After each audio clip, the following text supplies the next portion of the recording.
말이 나왔어요. 시대라는 말은 율법 전시대, 율법 시대, 교회 시대, 공의의 시대라고 이렇게 구분을 하는 두 시대, 네 때란 말이에요. 하나님의 어떤 경영을 하실 때 네 때를 두고 어떤 일을 행하신다 그 말이에요. 지금 우리는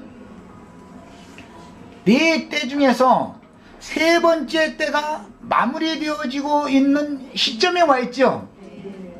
교회 시대가 마무리되어지고 있는 시점이에요. 신약으로 말하자면 첫 번째 때가 마무리되어지고 있는 때에 왔어요. 이제 다음 시대는 공의의 시대다 이렇게 말을 해요. 은혜의 시대다라고 말을 하지 않고 지금은 은혜의 시대죠. 은혜의 시대의 마무리죠. 어차피 은혜와도 이제 연결이 되니까 은혜의 성령을 통해서 진리와 생명의 성령이 사람의 정결케 되어진 사람의 속 부분에 투과하고 들어올 수 있는 기간이다 이 말이야. 이 기간이 이제 끝나면 문이 닫힌다 이렇게 말을 하죠. 문이 닫힌다. 혼인집 문이 닫혀서 5,000년은 뭐 들어가지 못한 이야기가 나오는데, 문이 닫힌다라는 말은 더 이상은 인류에게 하나님이 은혜를 내려주시지 않는다 그 말이죠. 이제 이런 것이 상징입니다. 단지 연관이 있습니다. 자, 여기에서 지금 예수님은 이 세대라는 말을 먼저 앞에다 표현을 했고, 이 세대라는 것은 예수님이 이 땅에 육신을 입고 오셔서 생존 세계에 살아계실 때 함께 살고 있던 그 세대 사람들을 말하는 거예요. 악하고 음란한 세대가 표적 보여주기를 원하나 요나의 표적 외에는 보여줄 표적이 없다라고 했다든지, 또는 마태복음 그 23장에 보면 이 세대가 의인 아벨의 피로부터 성전과 제단 사이에서 돌에 맞아 죽은 바라기아의 아들 사가랴의 피까지 너희가 담당하라. 이 세대가 이것을 담당하게 된다. 이제 이 세대라는 말이죠. 마태복음 24장에도 모든 예언이 말씀하신 다음에 무화과의 비유까지 말씀하신 다음에 이 세대가 지나가기 전에 이 모든 일이 반드시 이루어진다. 그 세대라는 건 예수님과 육신으로 오신 예수님과 함께 살고 있던 그 세대다 이 말이에요. 그런데 이 세대의 아들들이 자기 시대에 있어서는 이라고 말하는 이 자기 시대라는 말은, 지금 예수님이 오신 이후에는 율법 시대가 지나갔고 은혜의 시대가 지금 새 시대가 시작이 된 것이지요. 초림 예수로부터 재림 예수 때까지, 흔히들 말하는 재림 예수 때까지라고 하는 이 기간은 교회 시대라고 그러고, 1000년이 차고 나면 다시 한번 주님께서 심판주로 또 한 번 오시게 되죠. 크고 신 보좌의 심판대를 배설한 최종적인 이제 심판장으로 오시는 거예요. 예수님이 육신으로 오셨을 때 이 땅에서 재판장으로서 마태복음 23장에 최종 선고를 하셨죠.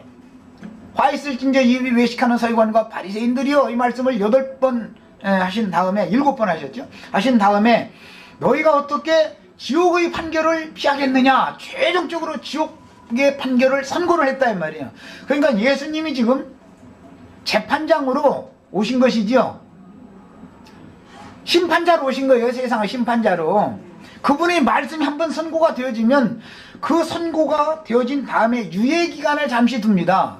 왜 그러느냐, 그 선고를 들은 다음에라도 회개하고 돌이키는 사람들을 이제 마지막 이삭줍기다 그래가지고 또 걷어들여야 되니까 그러는 거예요.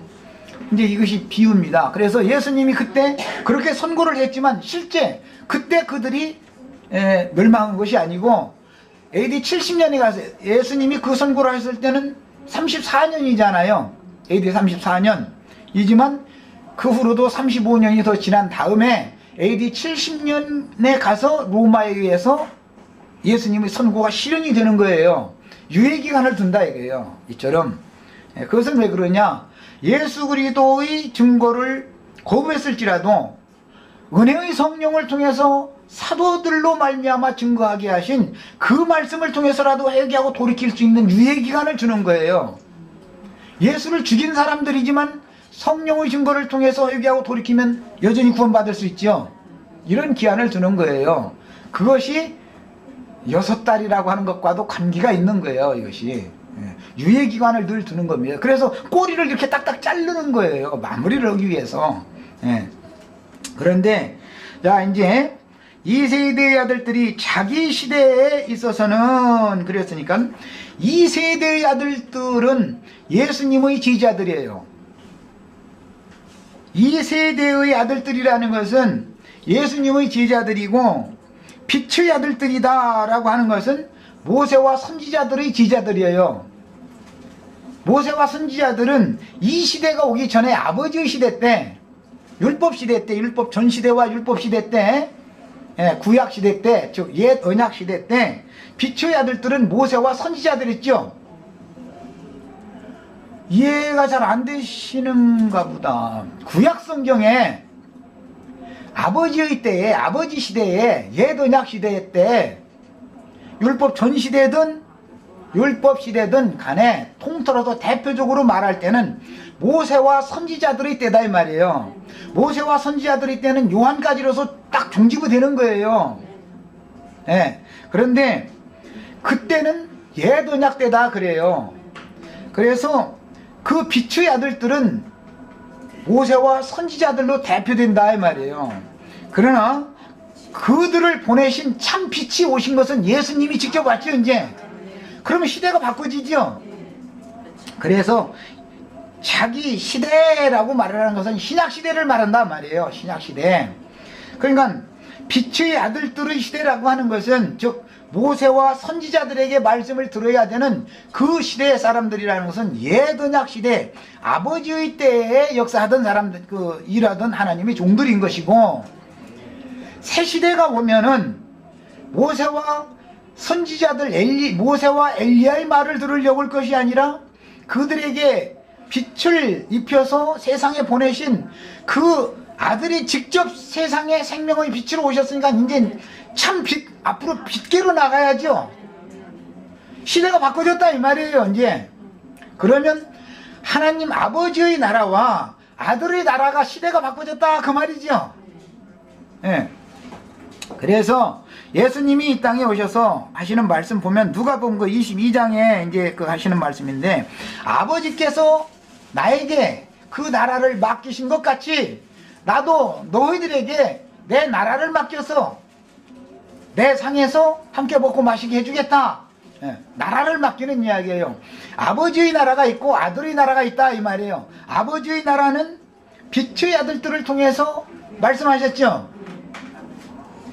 그 빛의 아들들을 통해서 말씀을 하셨던 그 참 빛이, 생명의 빛이 육신을 입고 자기들 가운데로 왔으면 이제는 모세와 선지자들에게 붙어있으면 안 된다 이거예요. 우리는 모세의 제자다 이걸 주장하면 안 된다 이거예요. 참 빛 가운데로 나와야지, 빛의 말씀 이제 들어야지 그 말이에요.